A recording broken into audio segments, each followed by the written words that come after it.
जय हिंद दोस्तों, मैं सत्येंद्र कुमार आप लोगों का स्वागत करता हूं द अचीवमेंट क्लासेज में। मैं आपके लिए लाया हूं साइंस के काफ़ी महत्वपूर्ण लघुत्तरीय प्रश्न जो बोर्ड एग्जाम में कई बार पूछे जा चुके हैं और 2023 में भी पूछे जाने की पूर्ण संभावना है। अतः आपसे आग्रह है कि इस वीडियो को ज़्यादा से ज़्यादा अपने दोस्तों में शेयर करें तथा इस चैनल को सब्सक्राइब करना ना भूलें। दोस्तों चलिए हम प्रश्न की तरफ चलते हैं। प्रश्न संख्या 1 हमारा है, धमनी तथा शिरा में अंतर लिखे। यानी धमनी और शिरा में क्या बताना है, तो अंतर बताना है। नंबर 1 में हम लिख सकेंगे दोस्तों, इसकी दीवारें मोटी होती है। धमनी की दीवारें क्या होती है, मोटी होती है, जबकि शिरा की दीवारें पतली होती है। नंबर 1 में लिखेंगे धमनी की दीवारें मोटी होती हैं और शिरा की दीवारें पतली होती है। नंबर 2 में दोस्तों, धमनी हृदय से रक्त का संवहन शरीर के विभिन्न भागों में करती है।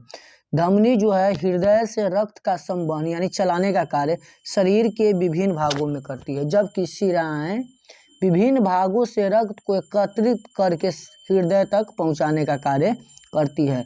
धमनी की दीवारें मोटी होती है, जबकि शिराएं की दीवारें क्या होती है, पतली होती है। नंबर 2 में, धमनी हृदय से रक्त का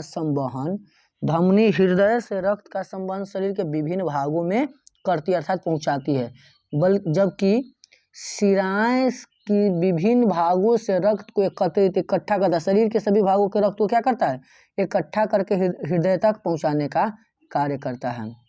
दोस्तों अगला प्रश्न हमारा है, किण्वन किस प्रकार का श्वसन है। किण्वन किस प्रकार का श्वसन, किण्वन एक अवायवीय श्वसन है। किण्वन कैसा श्वसन है, तो अवायवीय श्वसन है जो ऑक्सीजन की अनुपस्थिति में होता है। किण्वन एक अवायवीय श्वसन है जो ऑक्सीजन की अनुपस्थिति में होता है। इसमें ग्लूकोज का अपूर्ण दहन होता है। किण्वन दोस्तों एक बार शानदार तरीके से इसे समझने का प्रयास करते हैं। किण्वन एक अवायवीय श्वसन है जो ऑक्सीजन की अनुपस्थिति में होता है, यानी किण्वन प्रक्रिया होने के लिए ऑक्सीजन की जरूरत नहीं होता है। इसे ग्लूकोज का पूर्ण दहन होता है, जैसे C6H12O6 arrow, C2C2H5 2 carbon plus. दोस्तों समझ में आया। प्रश्न क्या था हमारा, किण्वन किस प्रकार का श्वसन है, तो किण्वन एक अवायवीय श्वसन है जो ऑक्सीजन की अनुपस्थिति में होता है। इसमें ग्लूकोज का अपूर्ण दहन होता है, जैसे C6H12O6 2C2 plus C2H5 C2O plus oxygen.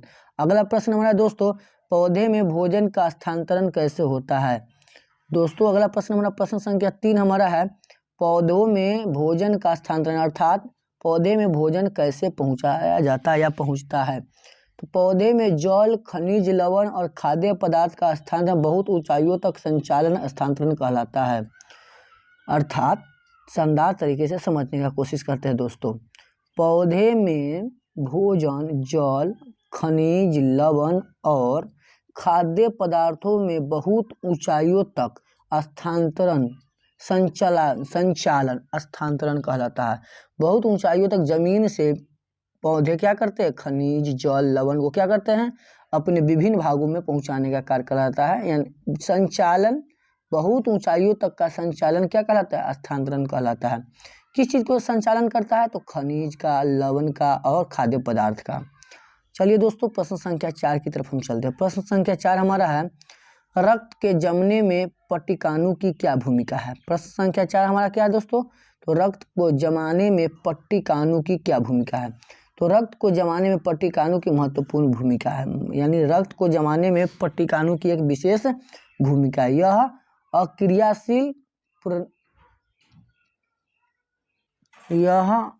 रक्त को जमाने में पट्टिकाणु की महत्वपूर्ण भूमिका है। यह अक्रियाशील प्रोथ्रोम्बिन्स को क्रियाशील प्रोथ्रोम्बिन्स में क्या कर देता है, तो बदल देता है। चलिए दोस्तों प्रश्न संख्या 5 की तरफ हम चलते हैं। प्रश्न संख्या 5 हमारा, गर्भ निरोधन की निम्न विधियां कौन सी है। तो गर्भ निरोध अर्थात गर्भ से बिना चाहे गर्भ से बचने के लिए मन चाहे ढंग से गर्भ से कैसे बचा जा सकता है।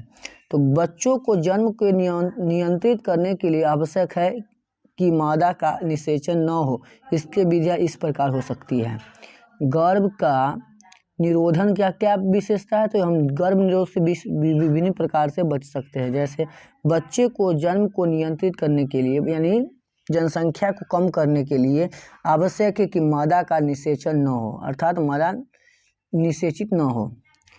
इसके विधियाँ निम्न है: रासायनिक विधि, शल्य विधि, भौतिक विधि अर्थात दवाइयों के द्वारा, चिकित्सा यानी ऑपरेशन के द्वारा, और भौतिक विधि द्वारा भी गर्भ से हम बच सकते हैं। चलिए दोस्तों, प्रश्न संख्या 6 हमारा है, किसी अंतरिक्ष यात्री को आकाश नीले की अपेक्षा काला क्यों दिखाई देता है? तो किसी अंतरिक्ष यात्री को आकाश नीले की अपेक्षा काला इसलिए दिखाई देता है, इसका कारण यह है कि चंद्रमा पर वायुमंडल नहीं है। किसी अंतरिक्ष यात्री को आकाश काला नीले की अपेक्षा दिखाई देता है क्योंकि चंद्रमा पर क्या नहीं है, वायुमंडल नहीं है। इसलिए चंद्रमा पर खड़े अंतरिक्ष यात्री को आकाश क्या दिखाई देता है, काला दिखाई देता है। चंद्रमा पर वायुमंडल नहीं होने के कारण ही अंतरिक्ष यात्री को आकाश नीला की अपेक्षा क्या दिखाई देता है, तो काला दिखाई देता है। अर्थात तो लिखेंगे ऐसे कि किसी अंतरिक्ष यात्री को आकाश नीले की अपेक्षा काला ही दिखाई इसलिए देता है कि इसका कारण यह है कि चंद्रमा पर वायुमंडल नहीं है, इसलिए चंद्रमा पर खड़े अंतरिक्ष यात्री को आकाश काला दिखाई देता है। धन्यवाद दोस्तों, तब तक के लिए मिलते हैं अगले वीडियो में। जय हिंद।